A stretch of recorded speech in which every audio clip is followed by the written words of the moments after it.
الرحمن الرحیم الحمد للہ والصلاة والسلام علی رسول اللہ وعلی آلہ وصحبہ ومن والاه اما بعد فقال اللہ تبارک وتعالی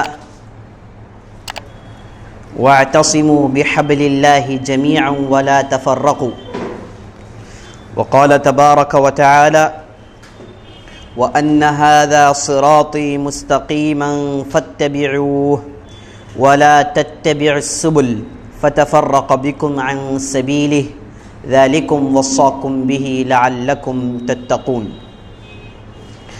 عزیز ساتھیوں، دوستوں، بزرگوں، یہ مجالس جس میں آپ مسلسل تشریف لے آ رہے ہیں، ان میں ہم اسلامی فرقوں کے تعلق سے ان کے کیا عقائد ہیں اور وہ کس اعتبار سے خطرناک ہیں اور ان کے تعلق سے جان کر رکھنے میں ہمارے لیے کیا فائدے ہیں، ان چیزوں پر ہم یہاں پر گفتگو کرتے ہیں۔ کل کی مجلس میں ہم نے حزب التحریر کون ہیں، ان کے بانی کون ہیں اور ان کے اہم عقائد کیا ہیں اور یہ لوگ کس وجہ سے صحیح نہج سے ہٹے ہوئے ہیں، یہ ہم نے کل کی مجلس میں دیکھا۔ آج ہم انشاءاللہ معتزلہ کے تعلق سے آپ کے سامنے چند اہم باتیں پیش کریں گے۔ معتزلہ لکھ لیجئے، نام ہے فرقے کا معتزلہ۔ یہ فرقہ شروع میں ایک مسئلے میں اختلاف کرتا تھا، جیسا کہ آپ لوگ جانتے ہیں کہ جب سے عالم اسلامی میں غیر اسلامی افکار، گریک فلسفی اور یورپین فلسفیز، انڈین فلسفی وغیرہ داخل ہونا شروع ہوئے، وہاں سے جو نہج جس پر عام لوگ چل رہے تھے، جو نہج نبی صلی اللہ علیہ وسلم کا تھا، جو طریقہ محمد صلی اللہ علیہ وسلم ان کے اصحاب کا تھا، اس طریقے سے لوگ ہٹنے لگے یہ گریک فلسفی آنے کی وجہ سے۔ تو یہ جب آئی فلسفی تو اس نے سب سے پہلے جو بات لائی وہ یہ تھا کہ کیا تقدیر کا مسئلہ تھا، اسی لیے معتزلہ کو قدریہ کے نام سے بھی جانتے ہیں۔ اگر آپ کہیں پر قدریہ پڑھیں تو جان لیجئے کہ وہ معتزلہ ہیں، قدریہ بھی کہتے ہیں۔ تو یہ قدر کا مسئلہ انہوں نے چھیڑا۔ تقدیر کے مسئلے میں ہم نے آپ کو پہلے ہی بتا دیا تھا کہ صحیح موقف اور صحیح طریقہ اہل السنہ والجماعہ کا کیا ہے۔ تقدیر کے تعلق سے اہل السنہ والجماعہ یہ کہتے ہیں کہ اسے اللہ تعالیٰ نے اپنی حکمت سے، اپنی رحمت سے بندوں پر چھپا کر رکھا۔ اسے چھپا کے رکھنے میں اللہ تعالیٰ کی ڈھیر ساری حکمتیں ہیں۔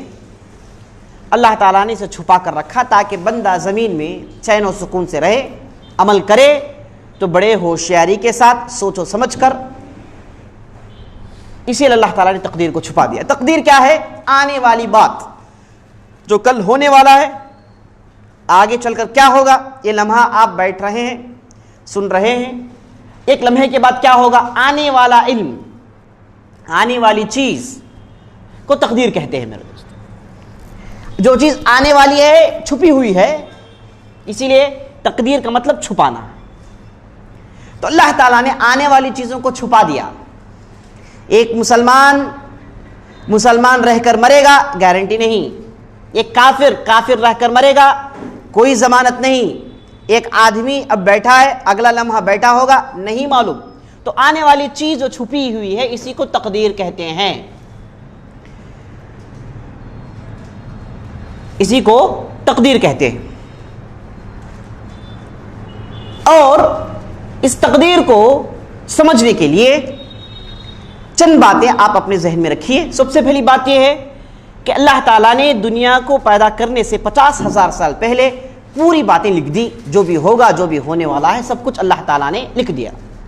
اللہ تعالیٰ نے سب سے پہلے قلم کو پیدا کیا اور قلم کو کہا گیا اکتب ما ہوا کائن، قلم سے کہا گیا کہ لکھو جو بھی ہونے والا ہے۔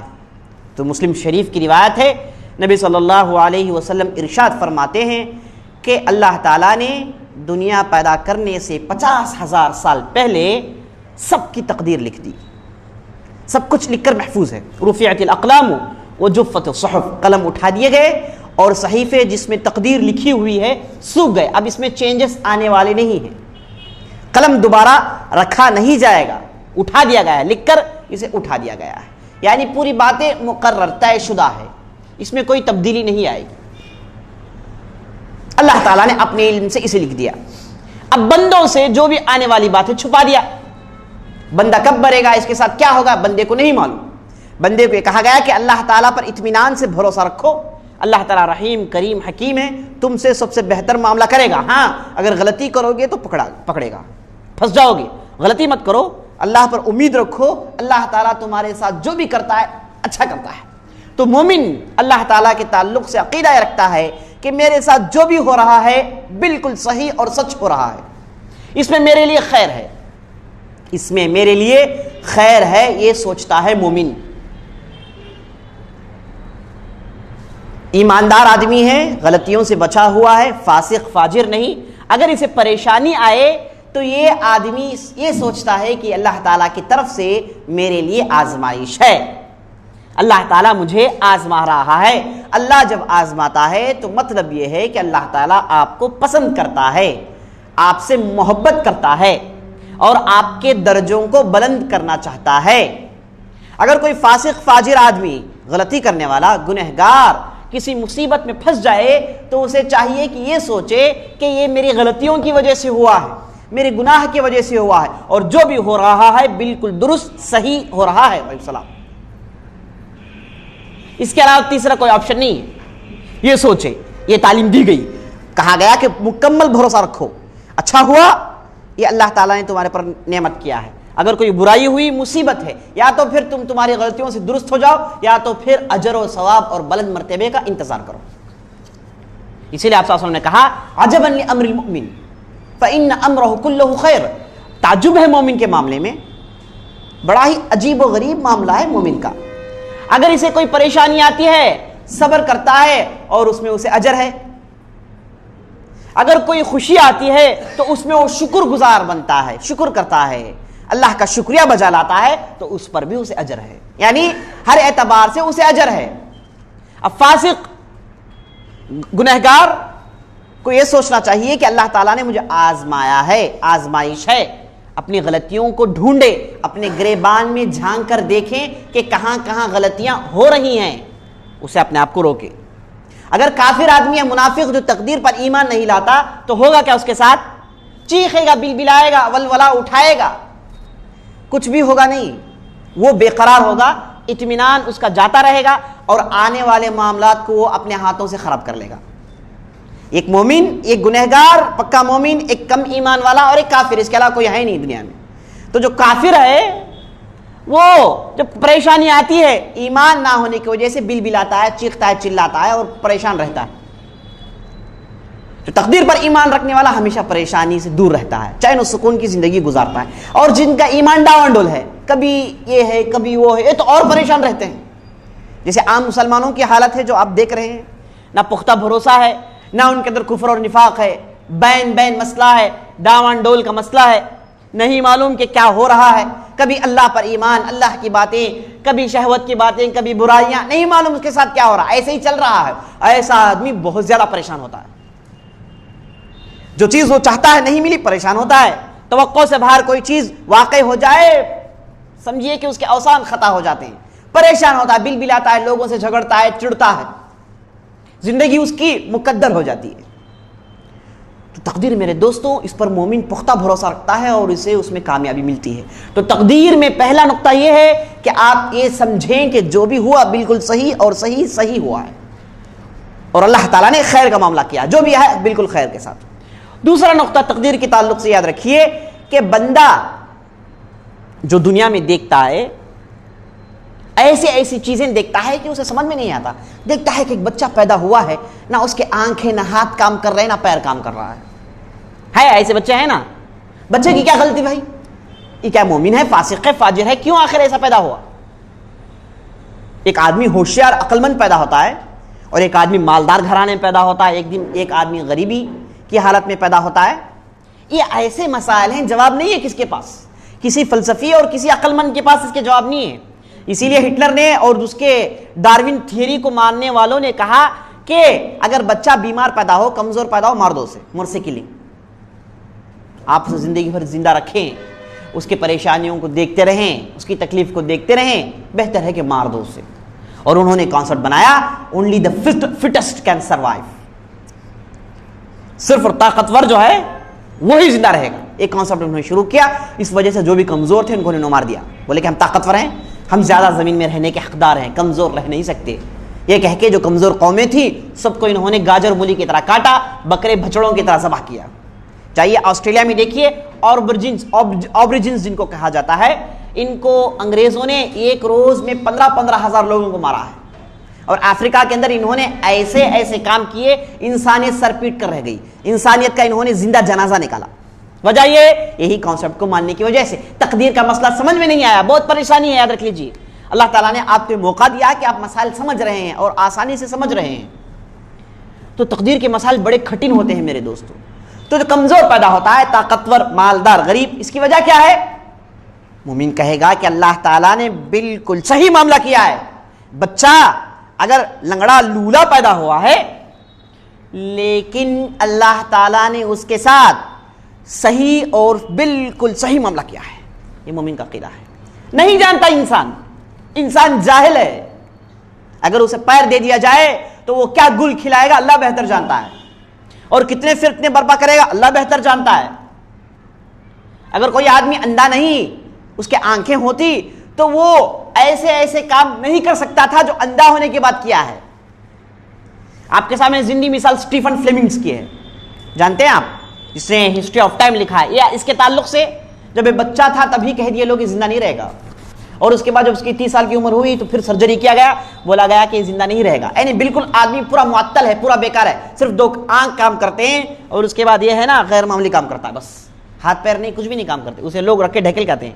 دیکھیں آپ کبھی اسے، سٹیفن فلیمنگ دیکھیے جا کے نیٹ میں، سٹیفن فلیمنگ مار کے دیکھیے آپ. کچھ بھی حرکت نہیں کرتا ہو، لکھ نہیں سکتا، لیکن دنیا کے عقل مندوں میں سے ایک ہے. ایسے تھیوریز، ایسے اصول، ایسے مسائل حل کیے، بڑے دنگ رہ گئے. وجہ اس کی کہ پیچھے کام کر رہا. اور عین ممکن ہے کہ اگر اسے ہاتھ پیر دے دیا جاتا، لچا لفنگا ہوتا، کسی کلب کا ڈسکو ڈانسر ہوتا، دنیا کو فائدہ نہیں پہنچ، ممکن ہے. تو انسان کسی بھی ایک بدترین یا پھر جو ہے بالکل بربادی کی حالت میں کسی کو دیکھ کر پریشان نہ ہو. اسی لیے دعا کیا سکھائی گئی اسلام میں؟ یہ کہا گیا اگر آپ مصیبت زدہ کو دیکھ رہے ہیں تو کیا کہیں؟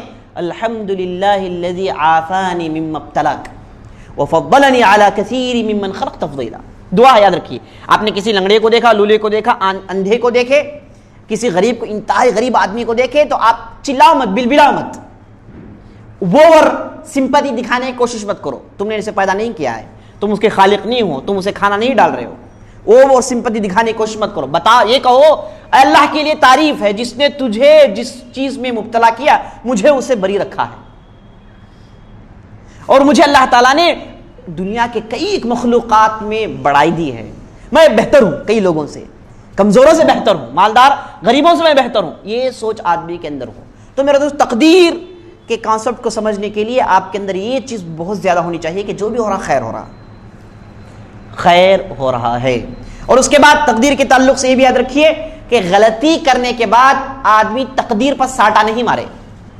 آپ طرف لوگ کیا کرتے ہیں، بعض لوگ تقدیر کو کچھ زیادہ سمجھتے ہیں، غلطی کرتے ہیں، شراب پیتے ہیں، اور جب کہا جاتا ہے کہ بھائی آپ نے غلطی کی ہے تو کہتا ہے کہ بھائی شراب میں پیا ہوں کیونکہ تقدیر میں تھا، میں نے زنا کیا ہے کیونکہ تقدیر میں تھا. اگر اسلامی حکومت ہوتی تو کہے گی کہ ہم تم کو قتل کریں گے، تقدیر میں ہے. جی، تو غلطی کر تقدیر پر ڈالنا یہ تقدیر کے کانسیپٹ کے خلاف ہے. کرنے والا آدمی کیا ہے؟ کھلواڑ کر رہا ہے. جسے آپ دیکھتے ہیں عام طور پر لوگ غلطی کرنے کہتے ہیں کہ بھائی تقدیر میں ہے. ایسے بھی ہیں بعض ضدی قسم کے لوگ، ان کی بات جھوٹ ہے اور دوسرے جاہل ہیں. وجہ اس کی یہ ہے، جھوٹ اس وجہ سے کہ ان کو کیسے معلوم تھا کہ تقدیر میں ہے؟ جب کر رہے تھے تو معلوم تھا. غلطی کرنے کے لیے جب آدمی گھر سے نکلتا ہے، کیا اسے کنفرم معلوم تھا کہ غلطی کرے گا؟ کیا اس کے دل سے آواز نہیں آئی؟ دل نے اسے جھنجھوڑا نہیں، للکارا نہیں؟ نکلتا ہے تو دل اسے روکتا ہے. سب کچھ ہونے کے باوجود اس نے اپنی مرضی سے غلطی کی، تو اس لیے آدمی جھوٹا ہے. جو آدمی یہ کہتا ہے کہ تقدیر میں تھا اس لیے میں نے کیا، یہ جھوٹا ہے. ہاں اگر بندے سے کوئی غلطی سرزد ہو جائے، اس کے آپے سے باہر، اس کے قابو سے باہر کوئی غلطی ہو جائے، تب وہ تقدیر کے تعلق سے کہہ سکتا ہے کہ بھائی بزنس میرا ٹھپ ہو گیا، میں نے 1000 کوشش کی، لیکن تقدیر کی بات ہے، تقدیر کی بات. تو ایسی صورت میں تقدیر کو بطور دلیل پیش کر سکتے ہیں جب آدمی کے قابو کے باہر ہے. اور یہ بات بھی جان لیجئے، برائی سے بچنا یہ آدمی کے قابو میں ہے. اگر یہ آدمی کے قابو میں نہیں ہوتا تو اللہ تعالیٰ نے اسے حرام نہیں قرار دیتا بلکہ حلال قرار دیتا. اللہ تعالیٰ نے جب اس چیز کو حرام قرار دیا ہے تو مطلب یہ ہے کہ یہ آدمی کے قابو میں ہے، چیز کر سکتا ہے، شراب چھوڑ سکتا ہے، بیڑی سگریٹ چھوڑ سکتا ہے، گانے والے چھوڑ سکتا ہے، فلموں کو چھوڑ سکتا ہے، گندی چیزوں کو چھوڑ سکتا ہے. اس کے اندر سکت ہے، طاقت ہے. اگر کوئی آدمی یہ کہے کہ نہیں ہوتا، جھوٹا ہے، جھوٹ کہہ رہا ہے، تقدیر کے خلاف بات کہہ رہا ہے. ایسی کوئی چیز نہیں ہے میرے دوست. اگر یہ چیز اس کے قابو میں ہے تو یاد رکھ لیجیے اللہ تعالیٰ نے، اگر وہ چیز اس کے قابو میں نہیں ہوتی تو اللہ تعالیٰ نے کبھی بھی اس کے لیے وہ حرام نہیں قرار دیتا بلکہ حلال قرار دیتا. ایک راستہ بتاتا جس کے ذریعے سے وہ اس چیز کو پورا کرتا. جب اللہ نے حرام قرار دیا ہے تو جان لیجیے کہ اس میں اس کے لیے کیا نہیں ہے، بالکل کنٹرول ہے، قابو سے باہر نہیں ہے. ایسی کوئی بات نہیں ہے. تو اگر تک آدمی کے قابو سے باہر کوئی غلطی ہو جائے تب وہ تقدیر کو بطور دلیل پیش کر سکتا ہے، ورنہ گناہ کر کے تقدیر کو دلیل کے طور پر پیش کرنا یہ بالکل غلط بات ہے. اچھا، اب میں یہ تمہید اس وجہ سے باندھا تاکہ آپ کو یہ جان لیں کہ معتزلہ جو قدریہ فرقہ تھا جن کے تعلق سے ہم گفتگو کر رہے ہیں، اس نے تقدیر کے مسئلے میں باتیں چھیڑی. شروع میں یہ کوئی شکل فرقے کا نہیں تھا بلکہ چند لوگ تھے جو دوسرے فلسفے سے متاثر ہو کے یہ باتیں شروع کی. جیسے ہم ہمارے معاشرے میں اب دیکھتے ہیں، ہر روز ایک نئی بات، ہر روز ایک جو ہے، ہر روز ایک نئی سوچ، ہر روز ایک نئی دلیل دیکھتے رہتے ہیں معاشرے میں ہمارے. اب اس زمانے میں ان لوگوں نے یہ مسئلہ چھیڑا تقریباً 80 ہجری کے آس پاس کہ بندہ جو بھی غلطیاں کرتا ہے یہ بندے کی طاقت سے کرتا ہے. بعض لوگوں نے کہا، اور بعض لوگوں نے کہا کہ بندہ جو بھی کرتا ہے یہ بندے کی ذمہ داری ہے، اللہ تعالیٰ کے اس میں کوئی دخل نہیں. بندہ غلطیاں کرتا ہے تو بندہ اپنے غلطیوں کو پیدا کیا ہے، اس کے غلطیاں وہ کر رہا ہے، اس میں اللہ تعالیٰ کا کوئی دخل نہیں. یعنی اللہ تعالیٰ کی تقدیر کا اس میں کوئی دخل نہیں. یہ مت کہو آپ، بندے کے عمل کو انہوں نے اللہ تعالیٰ کی تقدیر سے باہر نکال دیا. یہ کہا کہ بندہ جو غلطی کرتا ہے یہ تقدیر میں نہیں ہے، یہ بندے کی ذمہ داری ہے. یعنی اصل میں یہ لوگ ان لوگوں کو روکنا چاہتے ہیں جو غلطی کر کے تقدیر پر دلیل دیتے ہیں. ان کو روکنے کی بجائے، ان کو روکنے کی کوشش میں یہ ادھر پھنس گئے. انہوں نے کیا کہا، بندہ جو بھی غلطی کرتا ہے اس میں تقدیر کا کوئی دخل نہیں، اللہ تعالیٰ نے تقدیر میں نہیں لکھا ہے. مثال طور پر ایک آدمی نعوذ باللہ شراب پیتا ہے تو یہ لوگ یہ کہیں گے کہ اس کا شراب پینا اللہ تعالیٰ نے نہیں لکھا، تقدیر میں نہیں ہے، 50,000 سال پہلے اس سے لکھا نہیں گیا، تقدیر سے باہر ہے، یہ ذمہ داری پوری بندے کی ہے، یہ غلطی پوری کی پوری بندے کی ہے. بات سمجھ میں آئی؟ غلطی کہاں ہو رہی ہے؟ یعنی اللہ تعالیٰ کے تقدیر سے ان باتوں کو نکالنا، یعنی انڈائریکٹلی یہ ثابت ہوتا ہے کہ اللہ تعالیٰ کو وہ چیز معلوم نہیں تھی. یعنی اللہ تعالیٰ کی طرف جہل کو جوڑا جا رہا ہے، جہل کو منسوب کیا جا رہا ہے، کہا جا رہا ہے کہ کوئی چیز ہونے سے پہلے اللہ تعالیٰ اسے جانتا نہیں. یہ بالکل غلط بات ہے. صحیح عقیدہ یہ ہے کہ بندہ غلطی کرتا ہے، اس کی مرضی سے کرتا ہے، اور یہ چیز تقدیر میں لکھی ہوئی ہے، اور بندے کو یہ چیز دلیل نہیں کہ وہ تقدیر میں ہونے کی وجہ سے وہ غلطی کر رہا ہے، بندہ بطور دلیل پیش نہیں کر سکتا کیونکہ اسے وہ کام ہونے سے پہلے علم نہیں ہوتا. اور جب وہ کام کرتا ہے اللہ تعالیٰ نے دل میں ایک اللہ تعالیٰ کا ڈرانے والا پیدا کر دیا، دل ڈراتا ہے اسے، غلطی ہے مت کرو، غلطی ہے مت کرو. تو بندہ غلطی کرتا ہے اور یہ دونوں چیزیں تقدیر میں داخل ہیں. لیکن یہ کیا اللہ تعالیٰ یہ تقدیر میں لکھ سکتا ہے کہ فلاں بندہ فلاں گناہ کرے گا، فلاں بندہ شرک کرے گا، فلاں بندہ منافق رہے گا، فلاں بندہ جہنم کو جائے گا؟ کیا اللہ تعالیٰ تقدیر میں لکھ سکتا ہے بندوں کو پیدا کرنے سے پہلے؟ اشکال، ڈاؤٹ پیدا ہوتا ہے۔ تو اسے اچھی طریقے سے جان لینا چاہیے کہ اللہ تعالیٰ کا ارادہ، اللہ تعالیٰ کی مشیت ہم اور آپ جیسی نہیں ہے۔ ہم سوچتے ہیں تو خیر یا پھر شر، یہی سوچتے ہیں، لیکن اللہ تعالیٰ کے پاس اللہ کے ارادے کے دو قسم ہیں، ایک ارادہ کونیہ، ایک ارادہ شرعیہ۔ اسے اچھی طریقے سے سمجھ لیجیے، ایک ارادہ کونیہ، ایک ارادہ شرعیہ۔ ارادہ کونیہ یعنی اللہ تعالیٰ کی مشیت، اللہ تعالیٰ کا چاہنا، اللہ تعالیٰ کا ارادہ کرنا۔ اب تقدیر جو لکھی گئی یہ اللہ تعالیٰ کے ارادے سے لکھا گیا نہیں لکھا گیا؟ اللہ تعالیٰ کے ارادے سے لکھا گیا ہے۔ تو اللہ تعالیٰ نے بعض لوگوں کے تعلق سے جو برا لکھا ہے یہ اللہ تعالیٰ کے کونیہ میں داخل ہے، ارادہ کونیہ میں داخل ہے۔ ارادہ کونیہ میں سب چیزیں داخل ہیں، یہاں تک کہ جھاڑ میں سے ایک پتا گرتا ہے تو یہ بھی ارادہ کونیہ میں کتاب میں لکھ دی گئی ہے۔ سمندر میں کوئی بیچ میں کنکری ہے یا پھر ہوا میں کنکری اڑتی ہے تو وہ بھی تقدیر میں لکھ دیا گیا ہے، وہ بھی تقدیر سے، اللہ کے علم سے خارج نہیں۔ اسے ارادہ کونیہ کہتے ہیں۔ ہاں اللہ تعالیٰ بعض چیزوں سے محبت کرتا ہے، ارادہ کرنا الگ، محبت کرنا الگ۔ اللہ تعالیٰ بعض چیزوں سے محبت کرتا ہے، بعض چیزوں سے راضی ہے، اور اللہ تعالیٰ وہ ان چیزوں میں جن سے اللہ تعالیٰ راضی ہے، جن سے اللہ تعالیٰ محبت کرتا ہے وہ خیر کے ہوتے ہیں۔ بس ارادہ کونیہ میں شر بھی ہو سکتا ہے۔ اب ابو جہل پیدا ہوا، کافر مرا، یہ ارادہ کونیہ میں ہے۔ عمر پیدا ہوئے، مسلمان ہوئے، مسلمان ہو کر وفات پائے، یہ ارادہ شریعہ میں۔ اچھائی شریعہ سے ہوتی ہے، برائی اور کامن چیزیں کونیہ سے۔ تو یہ ارادہ کونیہ، ارادہ شرعیہ، یہ دو چیزیں ایسی ہیں جسے عام طور پر لوگ نہیں سمجھے، اور خاص طور پر جب قدریہ فرقہ اٹھا تو اس نے اسے نہیں سمجھنے کی وجہ سے یہ چیز عام کر دی کہ بھائی جب بندہ غلطی کرتا ہے تو یہ غلطی اللہ تعالیٰ نے مشیت میں نہیں لکھی، تقدیر میں نہیں لکھی، بلکہ بندہ پورے کا پورا اپنی مرضی سے کرتا ہے، اللہ تعالیٰ کے کنٹرول کے باہر جا کر کرتا ہے۔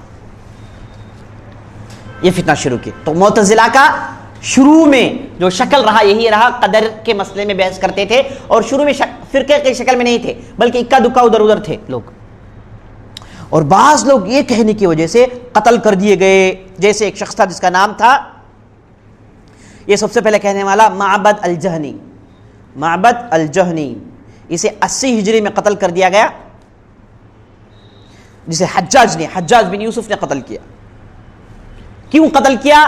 اس نے ہی اس مسئلے کو چھیڑا، جبکہ اس سے پہلے لوگ کیا سمجھتے تھے کہ بھائی ہر چیز اللہ تعالیٰ کی تقدیر میں داخل ہے، ہم مومن ہیں، ہم صرف اللہ تعالیٰ کے تعلق سے خیری سوچیں گے، اور جو بھی ہوتا ہے خیری ہوتا ہے، یہی سوچتے ہیں ہم نا۔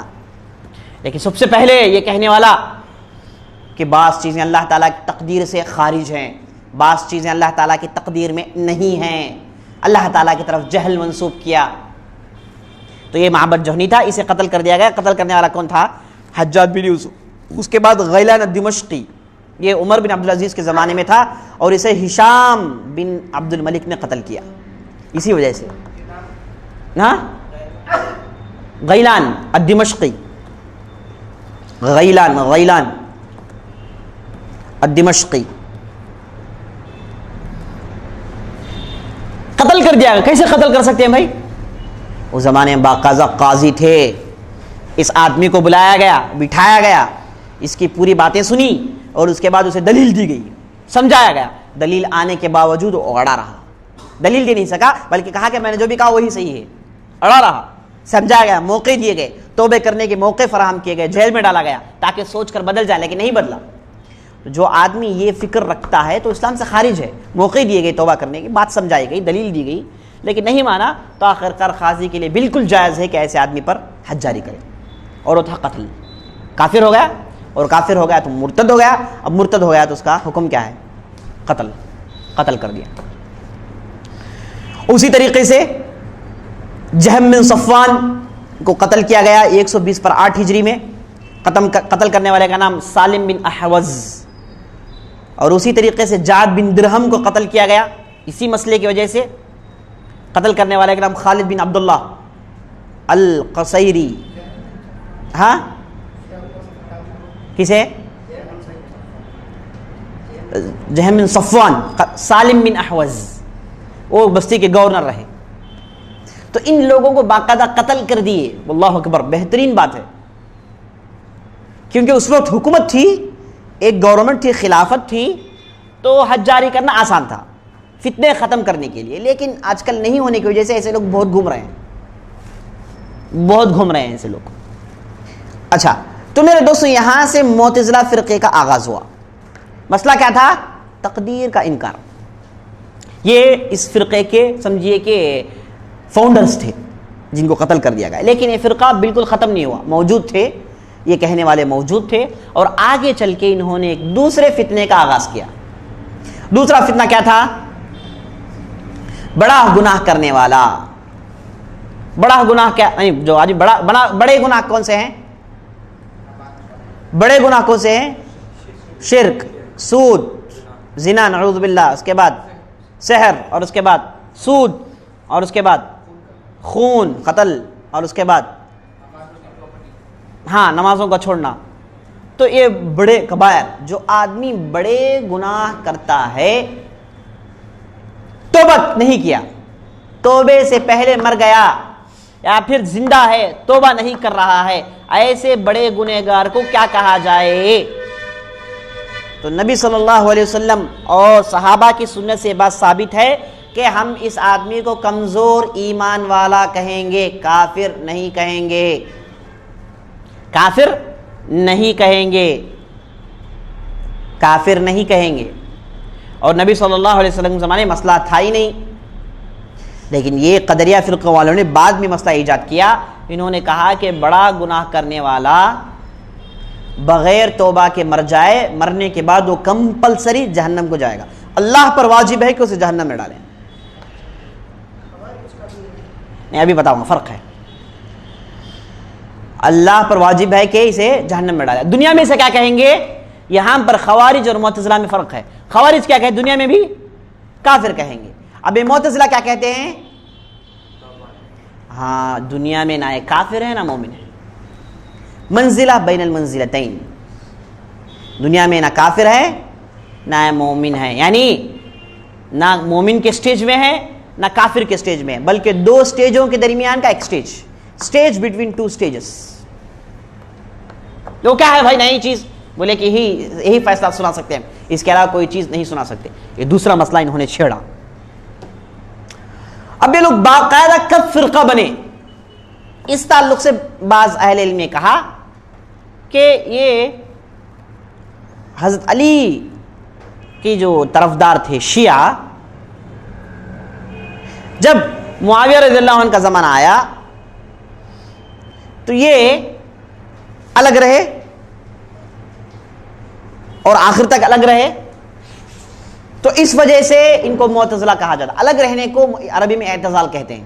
تو یہ لوگ الگ رہے، آگے چل کے ان کے عقیدے بن گئے. اور یہ آگے سنیں گے آپ، معتزلہ اور شیعہ میں گہرا تعلق ہے، چچازاد بھائی ہیں رشتے میں دونوں. آگے سنیں گے کہ معتزلہ شیعہ اور معتزلہ میں گہرا تعلق ہے، بلکہ معتزلہ عقیدہ گر رہا تھا، ختم ہو رہا تھا. ان لوگوں نے سے کھاندہ دے کے دوبارہ اٹھا کر کھڑا کی. بولے کہ کیوں جا رہا بھائی، اور فتنے کرنا ہے نا، چلے گئے تو کم ہو جائے گا. پکڑ کے زندہ کیے لوگ. آگے سنیں گے آپ کیسے زندہ کیے لوگ. تو یہ معتزلہ کا جو ہے دوسرا مسئلہ تھا. اور کہا جاتا یہ ہے کہ یہ لوگ باقاعدہ فرقہ اس وقت بنے جب ایک شخص تھا جس کا نام واصل بن عطا. یہ حسن البصری جو بہت بڑے امام گزرے ہیں، بہت بڑے امام ہیں حسن البصری رحمۃ اللہ علیہ. تو یہ ایک مرتبہ مجلس میں درس دے رہے تھے، تو ان کی مجلس میں ایک صاحب نے اختلاف کیا جس کا نام تھا واصل بن عطا. اس نے حسن بصری سے یہ اختلاف کیا کہ بڑا گناہ جو کرے گا اسے منزلہ بین المنزلتین کہنا چاہیے. حسن بصری نے کہا کہ نہیں، یہ صحابہ کا طریقہ نہیں ہے. صحابہ کے زمانے میں بڑے گناہ کرنے والے کو ہم کمزور مومن کہتے تھے، لیکن مومن مسلمان کا یہ جو ہے ٹھپا اس پر رہے گا، کافر کا ٹھپا اس پر نہیں پڑے گا.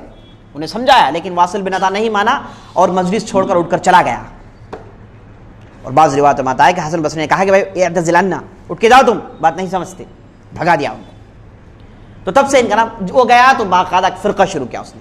تو اس فرقے میں وہ پورے جمع ہو گئے جو قدریہ اور مرتکب الکبیرہ کا عقیدہ رکھتے تھے، سب جمع ہو گئے ایک جگہ، تو ان کو معتزلہ کہا گیا۔ باقاعدہ اس کے بعد 120 ہجری کے بعد باقاعدہ فرقے کی شکل میں تھا اور اسی شکل سے مشہور ہوا۔ یہ 120 ہجری کے بعد ان کو طاقت اس وقت ملی جب مامون جو ہارون رشید کا بیٹا تھا اس نے اس عقیدے کو قبول کر لیا، وہ بھی معتزلی بن گیا۔ اور چونکہ وہ گریک فلسفی سے زیادہ متاثر تھا، جیسے باپ ہارون رشید جس نے ساری دنیا کے لیے دروازے کھولے اور مختلف علوم اندر آئے، تو یہ دوسرے علوم پر زیادہ انٹرسٹ دکھاتا تھا۔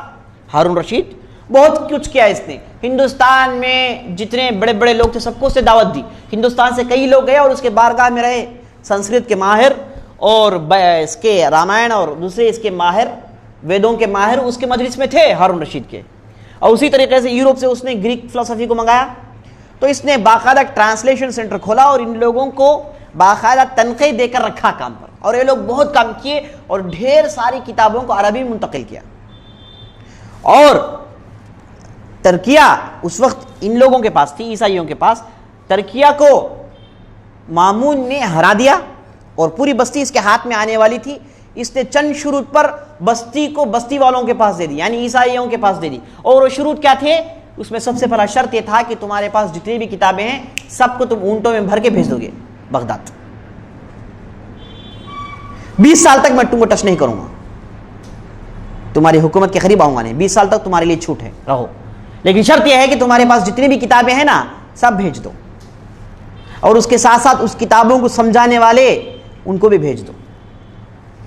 یعنی ایک حکومت کے سے معاہدہ ہو رہا ہے، اور معاہدہ کیسے میرے دوستوں؟ صرف کتابوں کی وجہ سے۔ تو آپ سمجھ سکتے ہیں کہ اس کے پاس کتنا شوق تھا، اور جو لوگ آئے ان کو مامون نے ایسی تنخواہیں دی تصور سے باہر۔ ایک آدمی کو 50,000 درہم دیتا تھا اس زمانے میں، صرف ٹرانسلیٹر کو، ایسے لوگوں کو کی کتابیں ڈھیر سارے ترجمے کیے۔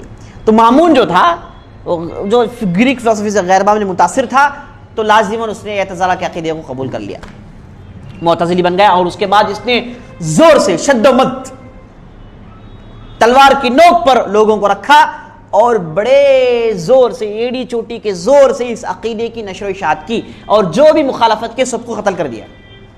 اب اس عقیدے کے روح سے آپ سنیں گے یہ چیز ثابت ہوتی ہے کہ قرآن مخلوق ہے، قرآن اللہ کی صفت مخلوق ہے، اللہ کی صفت خالق ہونی چاہیے، لیکن اللہ کی صفت مخلوق کہا گیا، قرآن کو مخلوق کہا گیا، اور اسے زبردستی لوگوں میں پھیلانے کی کوشش کی، اور اس میں کئی لوگ مر گئے۔ اس زمانے میں مخالفت کرنے والے امام احمد بن حنبل تھے۔ تو یہ جو مامون، اس کے اندر ایک شدت آئی اسی معتزلہ فرقے کی وجہ سے، تو اس زمانے میں ان کو بہت پاور مل گیا، اور معتصم کا زمانہ آیا اس کے بعد، تب بھی پاورفل رہے۔ اس کے بعد متوکل کا زمانہ آیا، تو وہ اہل سنہ و جماعہ کا تھا، اس نے ان تمام چیزوں کو ہٹایا، بدعتوں کو ختم کیا، سنت کی نشر و اشاعت کی۔ اس کے بعد یہ لوگ بہت کمزور پڑ گئے، یہاں تک کہ چند سالوں کے بعد سلطنت قائم ہوئی۔ اب تک خلافت رہی، اس کے بعد سلطنت قائم ہوئی۔ سلطنت اور خلافت میں فرق کیا ہے؟ اس زمانے میں فرق یہ ہوتا تھا، خلیفہ عباسی ہونا چاہیے، خلیفہ بنو عباس کے خاندان کا ہو، ضروری ہے، دوسرے خلیفہ نہیں مانیں گے ساری دنیا والے۔ تو بعض ترکوں نے جو حکومت میں داخل ہوئے، پولیٹکس میں داخل ہوئے، بڑے بڑے پوسٹ کو اپنے ہاتھ میں رکھ لیا۔ اب خلیفہ ایسے آئے جو نکمے تھے، جو دین تو کم تھا ان کے پاس، عیاش قسم کے تھے، اور حکومت چلانا جانتے نہیں تھے، باپ بیٹے کا سسٹم تھا۔ اب ضروری نہیں کہ باپ جیسا بیٹا بنے، اب بیٹا جو محلوں میں پیدا ہوتا ہے وہ کہاں سے حکومت کرے گا، کیسے لوگوں کی تکلیف کو جھیلے گا، جانے گا، کیسے پہچانے گا۔ تو ایسے سسٹم جب قائم ہوا تو حکومت خلافت بہت کمزور پڑ گئی۔ تو یہ موقع کی طاق میں بنو بوے رہے، بنو بوے ایک ترکی قبیلہ ہے، یہ لوگ حکومت میں داخل ہوئے، اور اس کے بعد پورے یہ لوگ وزیر بن گئے اور خلیفہ کو ڈمی بنا دیے۔ یہاں تک مسئلہ پہنچ گیا کہ یہ سب جا کے خلیفے کو مارتے، تماچے وماچے لگا دے، بولتے کہ سینڈ ڈالو، خلیفہ روتے ہوئے سینڈ ڈالتا ہے۔ وہاں تک مسئلہ پہنچ گیا۔ تو ان لوگوں کو سلطان کے سلطنت کہتے ہیں۔ تو سلطنت بنو بوے قائم ہوئی خلافت کے پیرلل۔ تو بنو بوے یہ لوگ پورے شیعہ تھے۔ تو ان لوگوں نے یہ معتزلہ عقیدے کو جو جا رہا تھا کہاندی دے کے اٹھائے, بولے کہ نہیں جانا چاہیے. اور ان لوگوں نے ان کی زمانے میں یہ جو شیعہ تھے معتزلے کانسیپٹ کو اختیار کیا. حالانکہ شیعہ کے پاس مرتکب الکبیرہ کا مسئلہ نہیں ہے, خوارج کے پاس ہے, شیعہ کے پاس مسئلہ نہیں ہے, قدرت تقدیر کا مسئلہ نہیں ہے, لیکن انہوں نے اس زمانے میں معتزلہ سے اس عقیدے کو اختیار کیا اور یہ شیعی معتزلی بن گئے. شیعت بھی ہے ان کے اندر, اعتزال بھی ہے, دونوں چیزیں ان کے اندر جمع ہو گئی اور ان لوگوں نے اس اعتزال کے عقیدے کو آگے بڑھایا اور آج بھی دنیا میں انہی کے بدولت یہ عقیدہ موجود ہے. تو یہ اس کے بعد یہ لوگ بہت آگے بڑھے, تو آگے بڑھ کے ان کے علماء پیدا ہوئے. ان کے علماء میں سے چند لوگوں کے نام لکھ لیجئے جو بہت ہی مشہور ہیں. اس میں سب سے پہلے واصل بن عطا تو آپ نے سن لیا,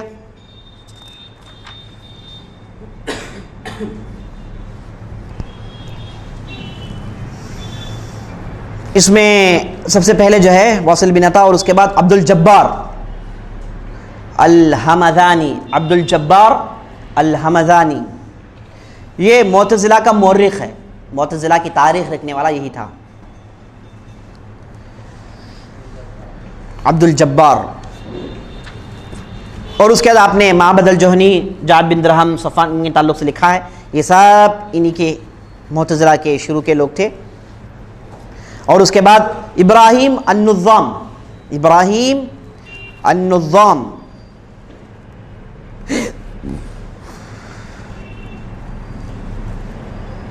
بشر المریسی, بشر المریسی, یہ سب کیا ہیں؟ یہ فرقے کے امام, یہ فرقے کی انہوں نے ڈیولپ کیا, یہ فرقے کے مطابق کتابیں لکھی, باقاعدہ ان کے مساجد بنے اور کئی جگہ ان کی حکومتیں بنی, باقاعدہ انہوں نے اس عقیدے کی نشر و اشاعت کی.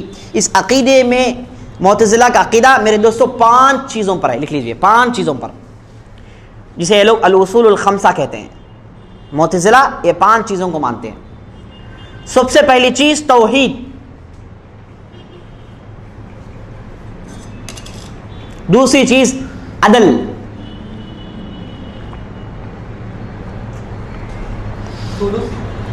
ہاں الاصول الخمسہ,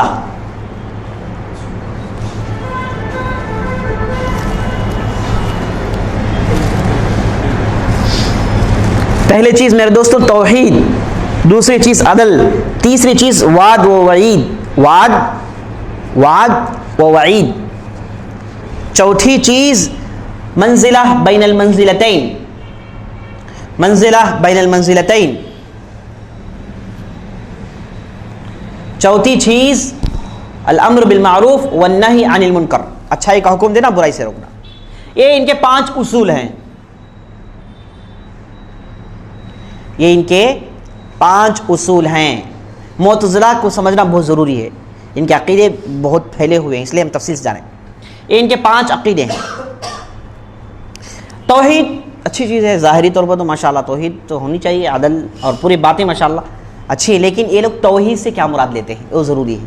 عدل ان کے پاس کیا ہے, کیوں انہوں نے اسے الگ کانسیپٹ بنایا؟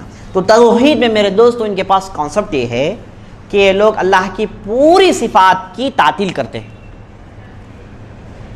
اسما کو تو مانتے ہیں, جتنی بھی صفات ہیں سب کی تعطیل کرتے ہیں. اسم ہے, رحیم ہے, لیکن اس کے اندر رحمت نہیں ہے. رحیم یہ را ہا میم ہے, یاد کر لو, اس کے کوئی معنی نہیں ہے. اللہ کے اندر کوئی رحم وغیرہ نہیں ہے, نعوذ باللہ. غفور ہے تو اللہ کے اندر مغفرت کی وہ صفت نہیں ہے. ستار ہے, چھپانے کی صفت نہیں ہے. مہیمن ہے, سب چیز پر رقابت کرتا ہے, اس کی صفت نہیں ہے. تو ناموں کو صرف مانتے ہیں. نام کیا ہے, اس کے کوئی معنی نہیں. ایسے ہی عربی میں ایسے حفظ کر لو بس, اس کے معنی مت سمجھو, اس کے اندر کوئی صفات کو نہیں مانو. تو یہی توحید سے مراد ہے ان کے پاس. یہ کس وجہ سے؟ یہ اس وجہ سے کہ یہ لوگ تشبیہ سے بچنا چاہتے تھے. ان کے پاس یہ تھا کہ اگر یہ کہا جائے کہ اللہ بھی رحیم ہے تو بندہ بھی رحیم ہے نا, اللہ اور بندے کی صفت میں تشبیہ ہو جائے گی. تو تشبیہ سے بچنا چاہے تو کہاں گر گئے؟ جا کے تعطیل میں گر گئے, جو اس سے بدتر تھا. اور ہم نے پہلے آپ کے سامنے شرح کر دی, تعطیل, تشبیہ, تمثیل, تکییف اور تفویض. یہ کانسیپٹ اچھی طریقے سے یاد رکھیے. 5 T's بہت ضروری ہے. اس کے فرق, ان دونوں میں کیا فرق ہے, 5 میں کیا فرق ہے. ہر ٹی دوسرے ٹی جیسا نہیں ہے. تعطیل تفویض نہیں ہے, تفویض تکییف نہیں ہے, ہر چیز میں فرق ہے. اور اہل علم نے کہا کہ اسماء و صفات میں آپ کا ایمان اس وقت درست ہوگا جب یہ 5 کام نہیں کریں گے. تو یہ جو معتزلہ تھے تشبیہ سے بچنا چاہے تو کہاں گرے؟ جا کے تعطیل میں گر گئے. تو اس وجہ سے انہوں نے صفات کا انکار کیا. اچھا تشبیہ سے انہوں نے قرآن سے جو آیت ثابت ہوئی ہے، قرآن سے جو آیت لیس کمثلہ شیء، اللہ جیسا کوئی نہیں ہے، تو اس آیت کو غلط سمجھا. اور دوسری چیز گریک فلسفی اندر ہونے کی وجہ سے، گریک فلسفی میں اللہ کے لیے کوئی صفات نہیں ہے.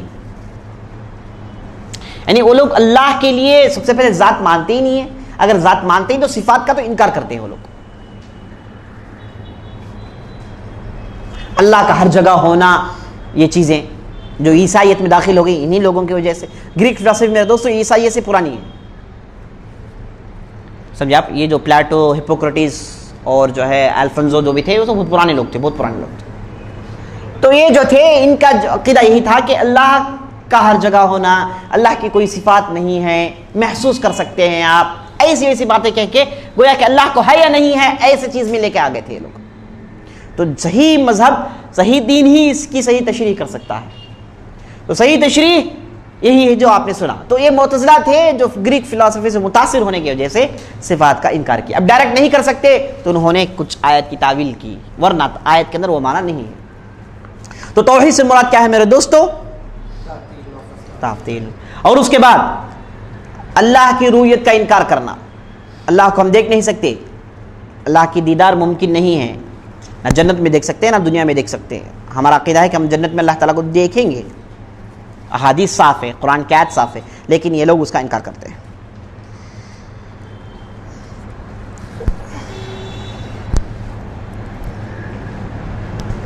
تو یہی لوگوں نے قرآن کے مخلوق ہونے کا کانسیپٹ عام کیا. یہی لوگوں نے کہا کہ قرآن مخلوق ہے. ہم نے کہا کہ قرآن اللہ کی صفت ہے، اللہ کا کلام کرنا ہے اللہ کی صفت ہے، اور اللہ کی صفت مخلوق ہو نہیں سکتی. تو توحید میں یہی چیز پر غور کرتے ہیں، یعنی صفات کا انکار، مقدمات کا انکار، یہ توحید میں. اور عدل میں کیا ہے؟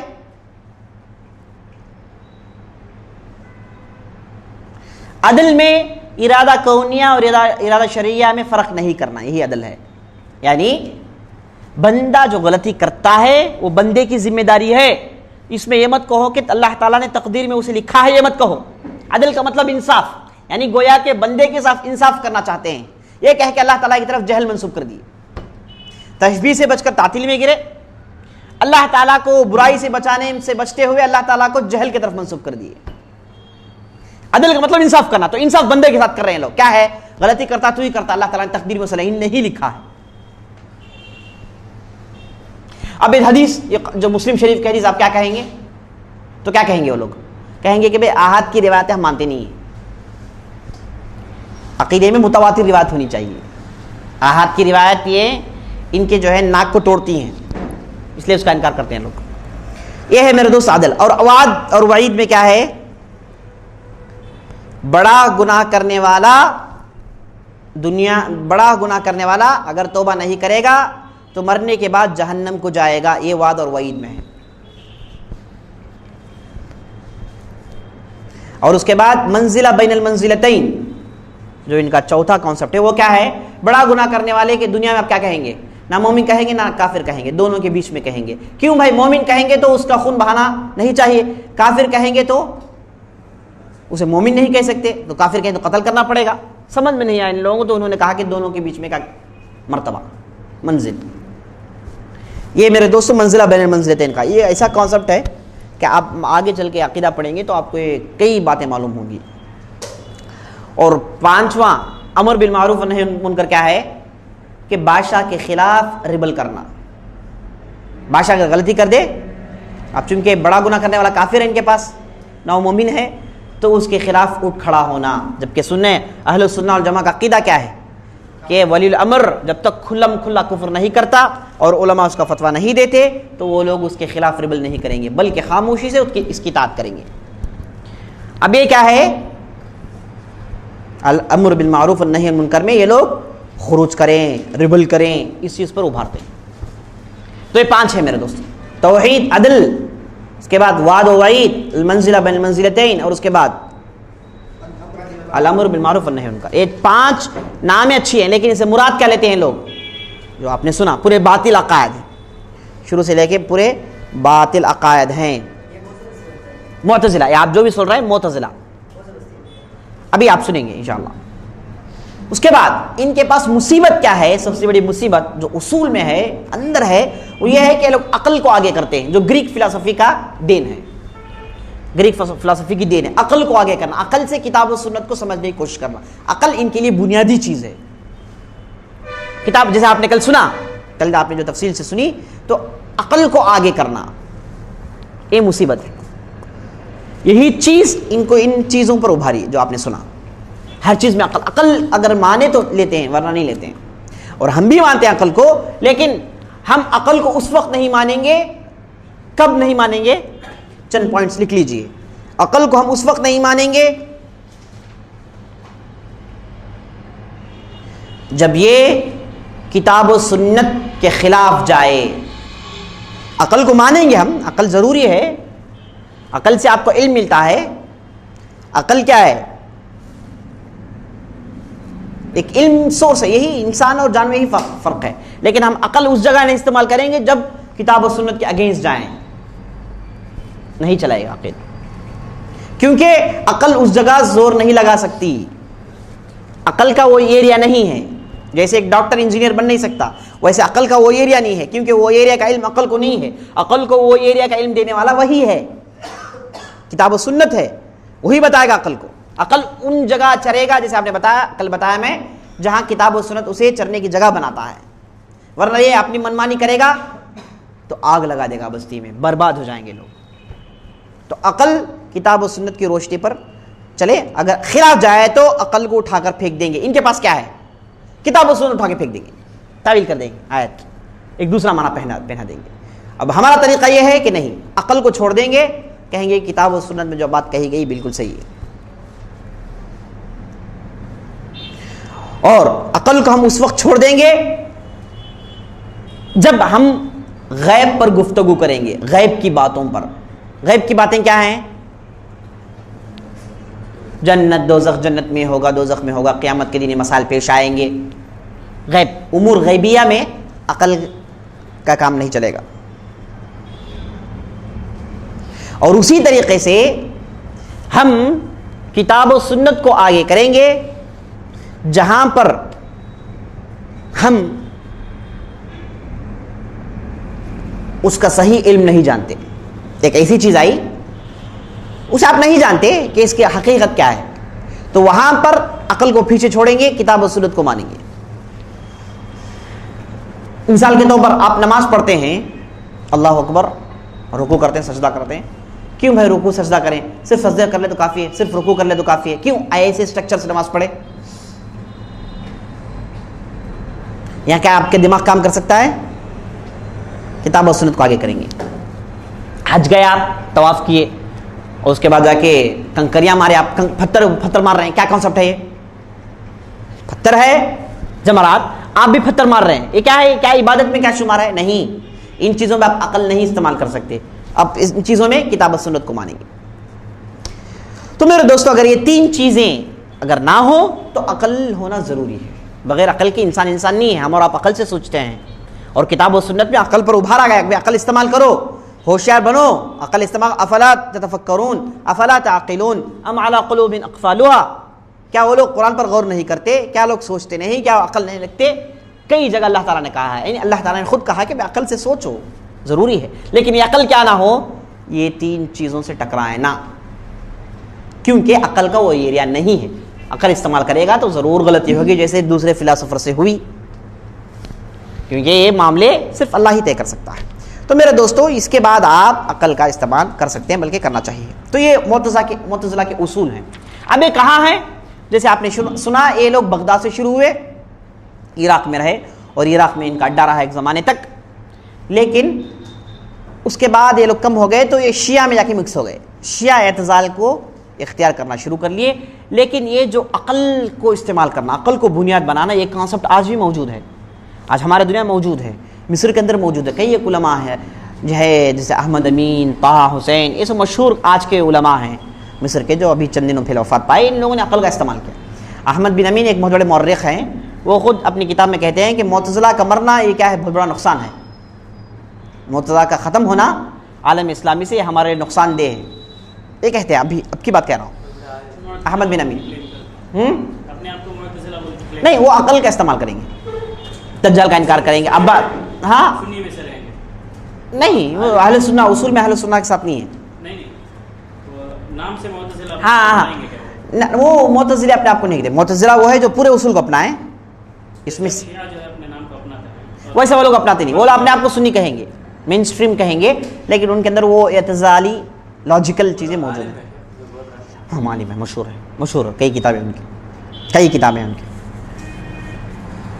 تو یہ آج بھی موجود ہے. اور آپ کے پاس بھی، آپ کے علاقے میں بہت سارے ایسے لوگ ہیں جو مشہور جماعت کے لوگ ہیں، انہوں اپنے عقل کا استعمال کرتے ہیں باقاعدہ. منکر حدیث جو ہے وہ حدیث کا انکار کرتے ہیں نا بھائی. ہم چیک کریں گے کہ یہ 5 اصول ہیں نہیں ہے. معتزلی وہ ہے جس کے وجہ سے 5 اصول ہیں، توحید، عدل، وعد و وعید، منزلہ بین منزلتین، الامر بالمعروف، ان کے معنوں کے ساتھ. یہ 5 اصول میں اگر پورا اتر جائے تو معتزلی کہا جائے گا. بولا وہ امام کے خلاف خروج، معمولی غلطی پر بھی خروج کرنا، یہ مانتے ہیں وہ لوگ. تو یہ اصول اگر پورا اپنا تو وہ معتزلی کہلائے گا. اگر اس میں ایک کا دکا کریں گے تو ہم کہیں گے کہ اس کے اندر اعتزال ہے، مضر چیزیں ہیں. واللہ اعلم. تو آج کے زمانے میں جیسے بتایا میں، بہت سارے لوگ ہیں ایسے، بہت سوچ موجود ہے. ہاں معتزلہ کے نام سے نہیں، کیونکہ معتزلہ جو فرقہ تھا ختم ہو گیا. ختم کرنے والے کون تھے؟ جو آپ کل سنیں گے، اشاعرہ نے ان کو ختم کر دیا. اشاعرہ معتزلہ سانپ اور منگوس جیسے ہیں، انہوں نے ختم کر دیا. لیکن اشاعرہ آئے، انہوں نے کئی ایک ریکٹیفیکیشنز لائے، لیکن اس کے باوجود ان کے اندر یہ اعتزال کے اثر موجود رہے. واللہ اعلم. جی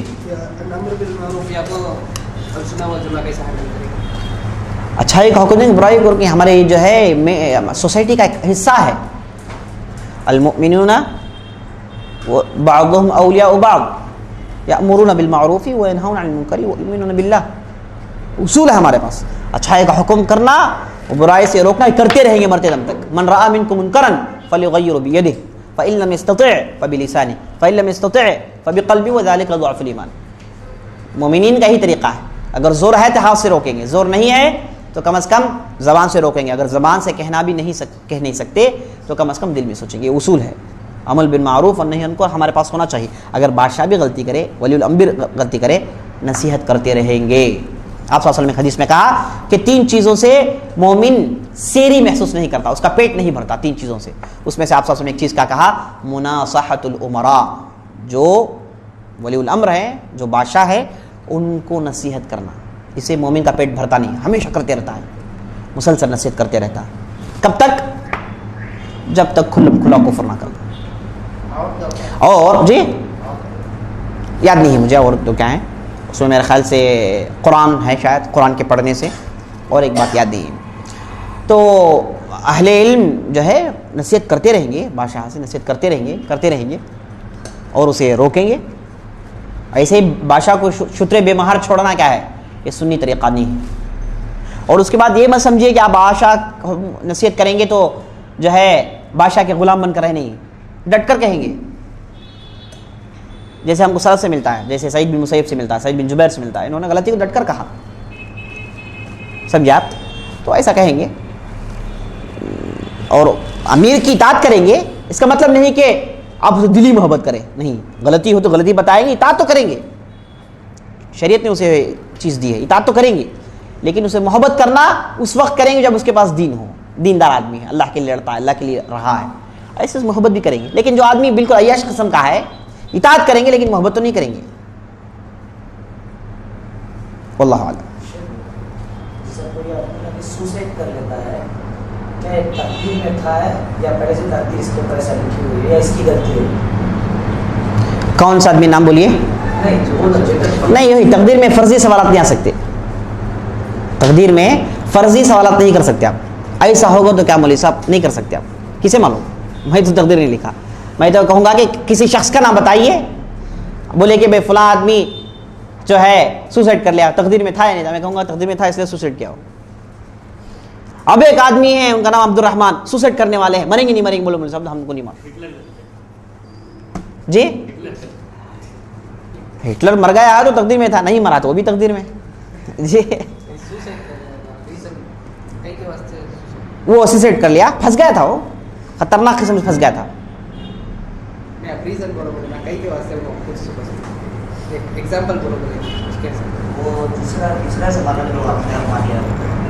بھائی ہٹلر مر گیا ہے تو تقدیر میں تھا, اس لیے مر گیا ہے. بھائی ہونے کے بعد آپ کو معلوم ہوگا نا, بھائی تقدیر میں ہے نہیں. آپ جو فرضی سوالات کرتے ہیں کب ہے, کب آپ کو اگر معلوم ہے تب, معلوم ہی نہیں ہے نا, اس لیے فرضی سوالات کا دروازہ بند. تقدیر میں کوئی آدمی فرضی سوالات نہیں کر سکتا, کرے گا تو اس لیے نبی صلی اللہ علیہ وسلم نے روکا ہے, تقدیر میں زیادہ بحث مت کرو. اسی لیے فرضی سوالات ایسا ہو تو کیا ہوگا مولوی صاحب, ایسا ہو تو کیا, نہیں کر سکتے آپ, دروازہ بند ہے. خاموشی سے جو بھی ہوگا وہ تقدیر میں ہے سمجھو, بس سمجھ میں نہیں ہے بات. ایک آدمی آیا, غالباً میرے خیال سے وہ علی بن حسین تھے, ان کے پاس آ کر بولا کہ مولوی صاحب میں پہاڑ سے کودا مروں گا کہ نہیں کی. تو کیا جواب دیا وہ لوگ, وہ نہیں بولے, وہ بولے کہ بھائی اللہ تعالیٰ تجھے آزمائے گا, تو اللہ کو کیسے آزما سکتا ہے, اللہ تعالیٰ تجھے آزمائے گا نا بھائی. اب کود کے دیکھے تو اللہ کو آزماتا کہ مارے گا نہیں مارے گا, چیک اللہ کو چیک کرنا, اللہ کے لیے آزمانا ہے, تو اللہ کو آزما نہیں سکتا. خاموش رہے گا. کودو بولتا انہیں کود کو مر گا تو بعد اس کے خاندان والے تمہیں جی کودو بولے, اسے دیوانہ تھا انہیں, تمہیں کودو بولے, تمہیں دیے دو پکڑ لے گی. وہاں اس زمانے کے بعد میں بہت ہوشیار جی, اس لیے وہ زبردست جواب دی, بھائی اللہ تجھے آزمائے گا تو اللہ کیسے آزما سکتا ہے, ہم اللہ کو آزمائیں گے نہیں. یہ جو فرضی سوالات کرتے ہیں گویا کہ اللہ کو آزمانا ہے, نعوذ باللہ. اس لیے فرضی سوالات کے دروازے بند تقدیر میں. اور سبحان اللہ, اگر کوئی آدمی اصول کو سمجھ کے یہ فرضی سوالات کے دروازے بند کر دے گا تو کنفیوژن سے باہر آ جائے گا. یہ فرضی سوالات خود بخود کرتا ہے, رات بھر سوتا ہے, کیا بھی سمجھ میں آ نہیں, پریشان. وہ خود سوچ لے گا بھائی میں کئی کو سوال کروں, اب تقدیر میں سوال کیوں کروں, نہیں کر سکتا, کیونکہ وہ ہونے کے بعد معلوم ہوگا. اب دنیا میں آپ کو چیز بتائے گا بھی نہیں کوئی, بتا سکتا ہے کوئی, نہیں بتا سکتا. اس لیے اس تعلق سے سوچے مت, شیطان کا وسوسہ سمجھیں. ٹھیک,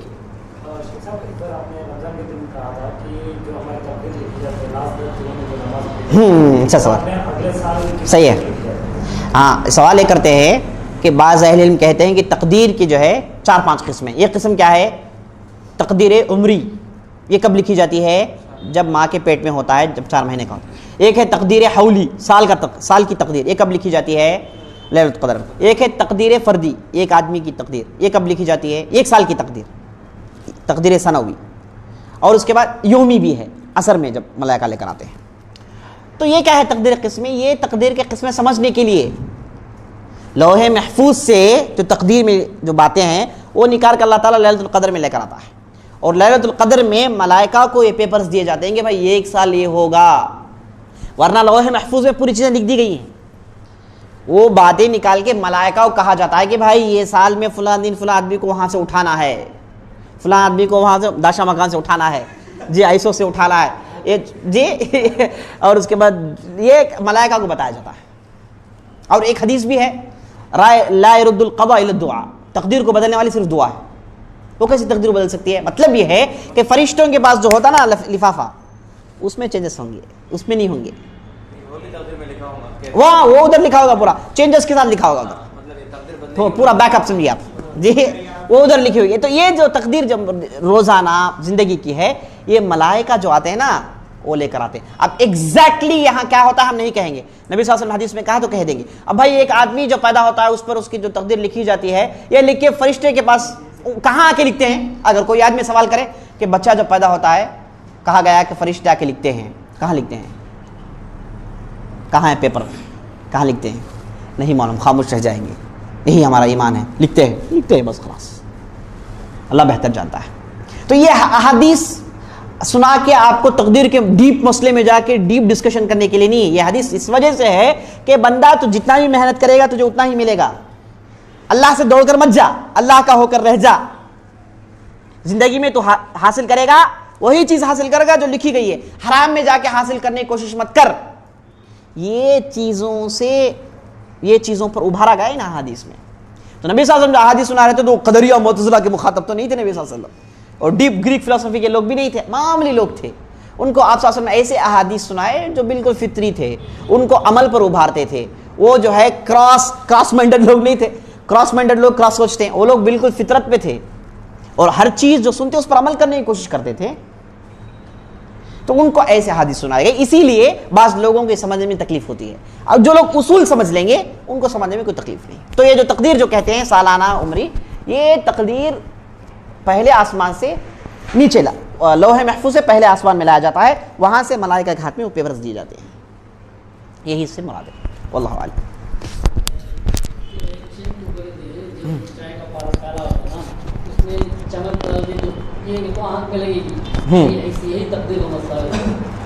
نہیں، اب اہل علم الگ الگ مسائل سمجھاتے ہیں، لیکن پورے مسئلے کا نچوڑ کیا ہے کہ بھائی تقدیر ہونے والی چیز ہے، ہونے سے پہلے آپ اپنے کوششنز پیدا مت کرو، تقدیر پر صحیح ایمان رکھو، اور اس میں تمہارے لیے خیر ہے، اس میں اللہ تعالیٰ نے حکمتوں سے آپ کے لیے بنایا ہے، یہی مقصد ہے. یہ آپ مان لیں تو بس، اس کے بعد مثالیں تو بہت ساری ہیں. ٹھیک. سبحان اللہ و بحمدہ، سبحانک اللہم و بحمدک، اشہد ان لا الہ الا انت، استغفرک.